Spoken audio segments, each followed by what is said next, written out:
album read in our own studio, which is a converted synagogue in Hackney. So we were lucky to have our own place, and we filled it with all our junk and made it feel at home. What are you doing? I'm just trying to do actions for it. No, not sighing. I'm just sort of trying to bring to life what you're saying. It was a long process. It took about 10 months from start to finish. Mind you, we had to write all the material. The first album was very much led by Mr. Dangerfield. Here. Hi. And the second one, we wrote all the songs together, bar two. And, you know, it takes some understanding. What are our motivations on this record? It's funny when you do interviews because you get asked, it's kind of like you just walked into a house one day and sprayed paint around everywhere and made it look nice, and then suddenly someone's like, why is that bit of wall yellow? And it's not, we don't really think about it. We're just spontaneous, moody, instinctive.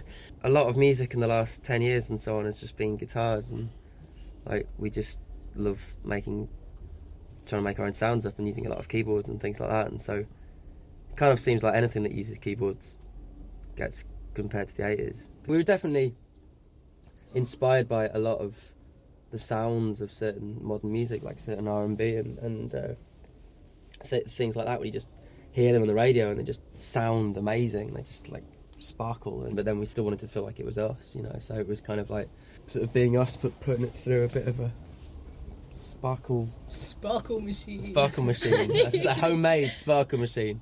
Every album for us is a bit of a new adventure. It's a new walk in a different forest.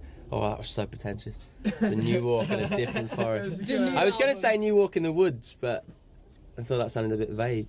Getting in Mercury was, it was obviously very, very exciting.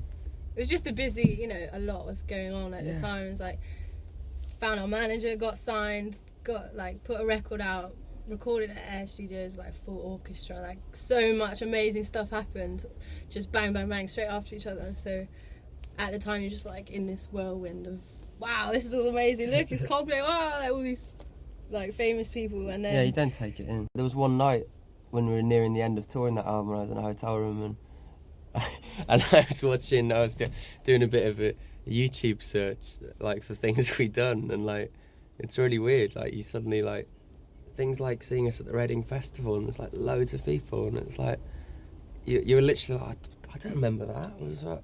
You don't, it's a bit weird, you kind of just get on with it, and then it's only sort of later when you look, I did this and this and this, and it's all been the last year, and it's quite you're always thinking about the little details, like the Mercuries. We were just thinking about staying in time with each other and trying to hear the 20 brass players that were there, and watching Tom York 2 seats away from stroking his chin and looking a bit bemused. You don't really think of the bigger picture, You don't really take it in, and so reflecting now, you're like, wow, that was amazing. Yeah, Ian McKellen ended up in our video for Falling Out of Reach, which is the last single.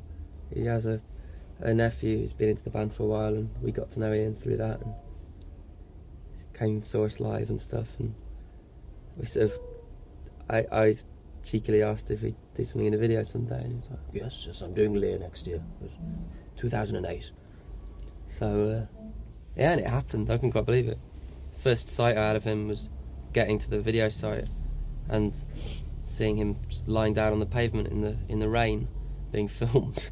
I was like, why is he doing this for us for free? Touring with 16 guys and being the only girl, it's really hard. It's a bit smelly.